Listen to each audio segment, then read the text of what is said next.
नमस्ते, money capital channel में आप सबका स्वागत है। तो आज हम इस वीडियो में मैप माई इंडिया इस कंपनी का मतलब सी इन्फोसिस्टम इस कंपनी का जो Q2 का फाइनेंशियल रिजल्ट अनाउंसमेंट हुआ है उसके बारे में इंफॉर्मेशन देखने वाले हैं। तो Q2 के जो नंबर्स है वो कंपनी ने सभी लैक्स में मेंशन किए हैं, तो उसको हम करोड़ में कन्वर्ट करके देखेंगे ताकि हमें क्वार्टर रिजल्ट समझने में आसानी हो। तो सबसे पहले हम इस क्वार्टर रिजल्ट में कंपनी का टोटल इनकम देखेंगे। तो इस Q2 में अभी कंपनी ने 83 करोड़ का टोटल इनकम जनरेट किया है, जो कि क्वार्टर फर्स्ट में कंपनी का इनकम 71 करोड़ का था। तो एक अच्छी ग्रोथ क्वार्टरली बेसिस कंपनी के टोटल इनकम में हुई है। और वही अगर हम पिछले साल के Q2 में देखेंगे तो उस समय कंपनी का टोटल इनकम कंपनी ने 70 करोड़ का जनरेट किया था, जो कि अभी बढ़कर 83 करोड़ हुआ है। तो ऐसे में तो क्वार्टरली और ईयरली बेसिस दोनों बेसिस पर अगर हम देखेंगे तो कंपनी का टोटल इनकम में कंपनी ने एक अच्छी ग्रोथ की है। और इसी वजह से कंपनी का नेट प्रॉफिट और ईपीएस है वो भी हमें क्वार्टरली और ईयरली बेसिस बढ़ते हुए देखने को मिल सकते हैं।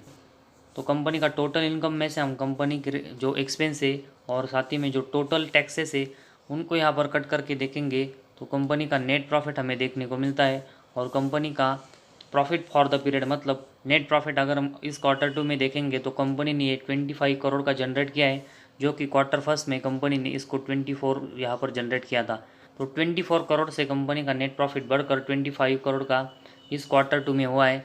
तो एक ठीक ठाक ग्रोथ कंपनी के नेट प्रॉफिट में क्वार्टरली बेसिस हुई है। तो पिछले साल के Q2 में कंपनी का नेट प्रॉफिट 25 करोड़ का था, जो अभी भी हमें इस Q2 में 25 करोड़ का कंपनी जनरेट करते हुए देखने को मिली।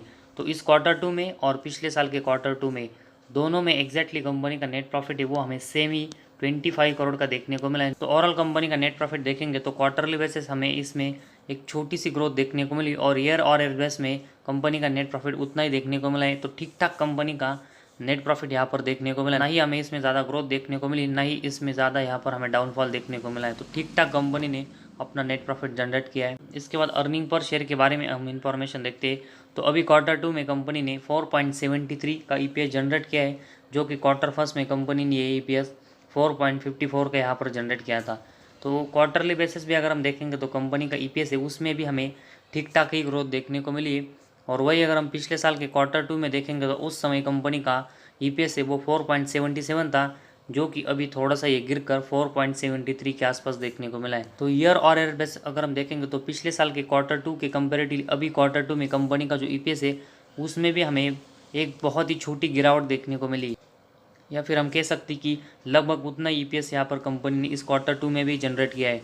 ओवरऑल कंपनी का Q2 का यहाँ पर फाइनेंशियल रिजल्ट देखेंगे तो उसमें कंपनी का जो टोटल इनकम है वो हमें क्वार्टर फर्स्ट और पिछले साल के Q2 दोनों के कंपेरेटिवली अगर हम देखेंगे तो कंपनी का अभी Q2 में टोटल इनकम हमें उसके आसपास ही देखने को मिला है, ना कि उसमें ज़्यादा ग्रोथ देखने को मिली, ना ही इसमें ज़्यादा डाउनफॉल देखने को मिला है। और उसके जैसे हमें कंपनी का नेट प्रॉफिट और ईपीएस है वो भी यहाँ पर क्वार्टरली बेसिस और ईयरली बेसिस दोनों बेसिस पर अगर हम देखेंगे, ना ही हमें उसमें ज़्यादा यहाँ पर ग्रोथ देखने को मिली और ना ही यहाँ पर ज़्यादा डाउनफॉल देखने को मिला है।